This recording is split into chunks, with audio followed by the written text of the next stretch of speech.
Assalamu alaikum. This is Sofia Makbul and once again welcome to my YouTube channel CSS by Shoaib Akhtar. And today our lecture is case and agreement. First of all, we define the term case. Case is a grammatical category determined by syntactic or semantic function of noun or pronoun. Actually जो case है ये एक system है जो कि categorise करता है noun और प्रोनाउन को एक सेंटेंस में on the basis of their position और देयर फंक्शन। एक नाउन और प्रोनाउन का जो सेंटेंस में पोजीशन होती है और जो उसका फंक्शन होता है उसकी बेस पर इनको कैटेगराइज करता है। ठीक है, case is a term for a system of categorising noun और pronoun according to their function in a sentence और clause. Simply the part that noun or pronoun plays in sentence gives it its case। Mean noun और pronoun का जो function होता है उसे इसका case कहते हैं। Noun case, the case of noun tell us about the position of noun in sentence. जो नाउन केसेस होते हैं जो हमें नाउन की पोजीशन के बारे में बताते हैं, जो कि नाउन की सेंटेंस में पोजीशन होती है कि वो सब्जेक्ट है, ऑब्जेक्ट है, ऑनरशिप को शो कर रहा है, ये चीज़ हमें बताते हैं। इंग्लिश में जो नाउन के हैं ये 5 केसेस हैं, namely nominative case, second one accusative case, third one dative case, fourth one genitive case and fifth one is vocative case. The first one is nominative case. Nominative case को हम subjective case भी कहते हैं। A noun is said to be nominative case if it is the subject of verb. अगर ये किसी sentence में subject हो, यानी वर्ब का सब्जेक्ट हो, एज अ सब्जेक्ट बिहेव करे सेंटेंस में, तो इसे नॉमिनेटिव केस कहते हैं। और जो सब्जेक्ट होता है वो पर्सन, प्लेस और थिंग होती है, वो we are talking about in a sentence. एक सेंटेंस में जिस पर्सन, प्लेस या थिंग के मतलब हम बात कर रहे होते हैं उसे सब्जेक्ट कहते हैं। For example, mister Ram is an intelligent boy. ठीक है, जो यहाँ पे मिस्टर राम है एज अ सब्जेक्ट बिहेव कर रहा है। जो इज़ है वर्ब है और इस वर्ब का जो सब्जेक्ट है वो मिस्टर राम है। The second example is the painter paints the portrait. The painter जो है ये सब्जेक्ट है, पेंट्स वर्ब है और इस वर्ब का ये सब्जेक्ट है। नॉमिनेटिव केस मीन नाउन की पोजीशन सेंटेंस में और नाउन का फंक्शन जो सेंटेंस में होगा एज अ सब्जेक्ट होगा। नाउन वर्ब का सब्जेक्ट होगा, ये नाउन का फर्स्ट केस है। और नॉमिनेटिव केस को सब्जेक्टिव केस भी कहते हैं। सेकंड केस नाउन का एक्यूजेटिव केस है और जो एक्यूजेटिव केस है इसे ऑब्जेक्टिव केस भी कहते हैं। फर्स्ट ऑफ ऑल, 2 टाइप के ऑब्जेक्ट होते हैं। वर्ब के बाद 2 टाइप के ऑब्जेक्ट आते हैं, एक डायरेक्ट ऑब्जेक्ट होता है और एक इनडायरेक्ट ऑब्जेक्ट होता है। जो डायरेक्ट ऑब्जेक्ट होता है जो वर्ड का आंसर होता है, और वर्ड का आंसर हमेशा कोई नॉन लिविंग थिंग मीन कोई ऑब्जेक्ट ही होता है। और जो इनडायरेक्ट ऑब्जेक्ट है उस वो हु और हुम का आंसर होता है। हु और हुम का आंसर होता है। जो हु और हुम होता है वो कोई लिविंग थिंग हो सकती है, कोई प्रोनाउन हो सकता है। ठीक है, और जो एक्यूजेटिव केस है इसे ऑब्जेक्टिव भी केस भी कहते हैं। और जहाँ पर जो नाउन का फंक्शन होगा वो एज अ ऑब्जेक्ट होगा, और वो ऑब्जेक्ट कौन सा होगा, डायरेक्ट ऑब्जेक्ट होगा।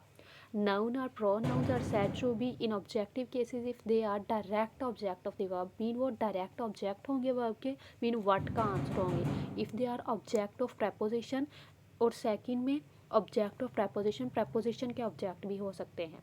डायरेक्ट ऑब्जेक्ट व्हाट का आंसर होता है। ठीक है, एग्जाम्पल की तरफ हम आ जाते हैं। The book is on the table.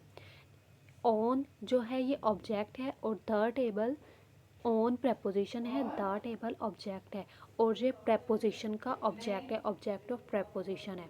ठीक है, अगर हम सिंपली देखें डायरेक्ट ऑब्जेक्ट की example, for example he is reading a book. He subject, is verb, is helping verb और इज़ और रीडिंग ये सारा वर्ब है, और आ बुक जो है वो हो जाएगा डायरेक्ट ऑब्जेक्ट। या डायरेक्ट ऑब्जेक्ट होगा या फिर ऑब्जेक्ट ऑफ प्रेपोजिशन होगा। नाउन अगर एज अ डायरेक्ट ऑब्जेक्ट और ऑब्जेक्ट ऑफ प्रेपोजिशन हो सेंटेंस में तो इसे इसका एक्यूजिटिव केस कहते हैं या ऑब्जेक्टिव केस कहते हैं। जो थर्ड केस है वो है डेटिव केस। डेटिव केस में भी नाउन एज अ ऑब्जेक्ट ही होगा, इसकी पोजीशन एज अ ऑब्जेक्ट ही होगी, फंक्शन भी एज अ ऑब्जेक्ट ही होगा, लेकिन जो ऑब्जेक्ट होगा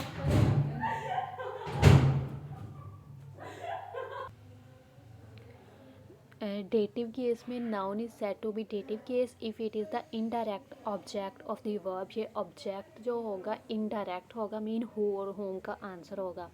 और ये जो वर्ब होगी वो हमेशा बाय ट्रांजिटिव वर्ब होगी। Bi mean two and transitive वो वर्ब होती है जिसके पास टू ऑब्जेक्ट आते हैं, एक डायरेक्ट ऑब्जेक्ट होता है और एक इनडायरेक्ट ऑब्जेक्ट होता है।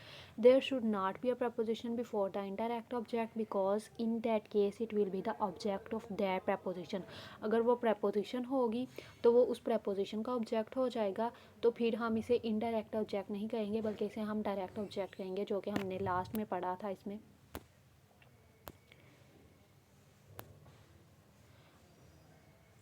अकोजेटिव केस में, डेटिव केस में इनडायरेक्ट ऑब्जेक्ट होगा और दूसरे नंबर पे इसमें जो वर्ब होगी वो बाय ट्रांजिटिव वर्ब होगी, मीन उसके बाद टू और दो ऑब्जेक्ट आएंगे।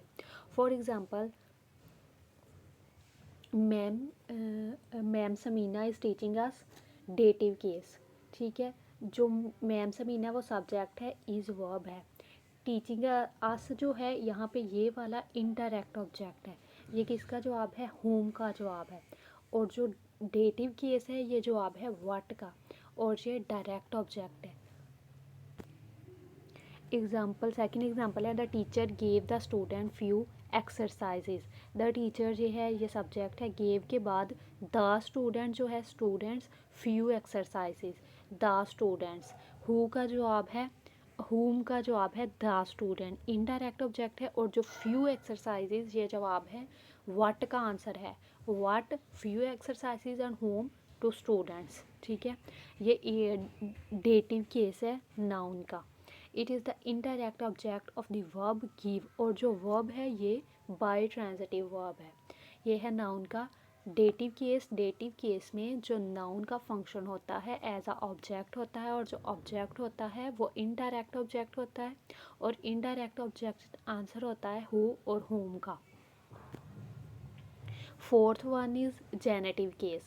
A noun is said to be possessive case if it is denote possession or ownership। Genitive case जो होता है इसको possessive case भी कहते हैं। The genitive case refers to someone or something that possess something। ये noun की possession को show करते हैं, living thing की possession को show करे तो इसे उनका possessive case कहते हैं, non living thing की possession की बात नहीं हो रही। For example, John's sister has been hospitalized। John's system apostrophe s लगा कर जब possession को show किया जाएगा तो इसे genitive case या possessive case कहेंगे। John's in this is in possessive case। उसके बाद आ जाता है this movies graphs are superb. Movies apostrophe s के साथ उसकी पोजेशन को शो किया जा रहा है, मूवीज के ग्राफ्स, इसे कहते हैं जेनेटिव केस। जेनेटिव केस को पोजेसिव केस भी कहते हैं, ये नाउन की ओनरशिप और पोजेशन को शो करता है। Fifth one vocative case. जो वोकेटिव केस है इसको vocative case refers to the word by which you address person और थिंग। इसके ज़रिए हम किसी पर्सन और किसी थिंग को एड्रेस करते हैं, उसे कॉल करते हैं। वोकेटिव केस को इसलिए एड्रेसियल केस भी कहा जाता है। The word said to be in vocative case if they are use to call और to get the attention of person और थिंग। वो वर्ड जो हम किसी दूसरे पर्सन को बुलाने के लिए या उसकी अटेंशन हासिल करने के लिए यूज़ करते हैं, इसे कहते हैं वोकेटिव, मीन एड्रेसियल। उसे एड्रेस करते हैं, उसे वोकेट करते हैं। For example, mister Bill students are waiting for you in the main hall. यहाँ पे हम किसको एड्रेस कर रहे हैं, मिस्टर बिल को। हम उन्हें कॉल कर रहे हैं कि स्टूडेंट आपका मेन हॉल में वेट कर रहे हैं। Second example, brother a letter for you. यहाँ पे कौन है जिसे हम एड्रेस कर रहे हैं, ब्रदर। सो वोकेटिव केस को हम एड्रेसियल केस भी कहते हैं। इसमें हम to address or to call or person or persons or thing, हमें किसी पर्सन को कॉल करते हैं, एड्रेस करते हैं।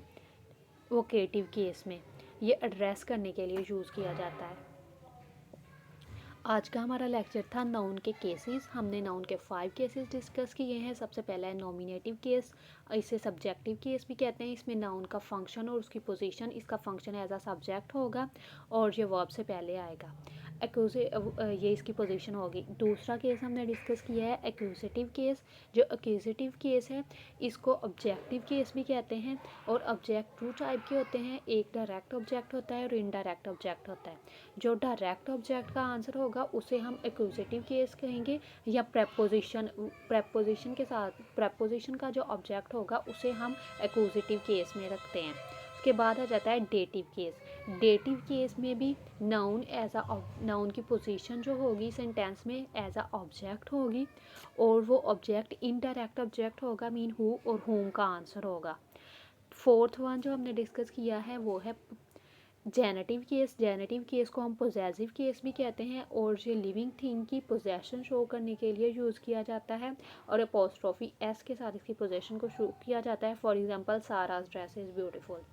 ठीक है। Fifth one is vocative case. Vocative case को ड्रेसियल केस भी कहते हैं, और इसे हम टू एड्रेस और टू कॉल पर्सन और पर्सनस के लिए हम किसी दूसरे को एड्रेस करने के लिए यूज़ करते हैं। For example brother a letter for you.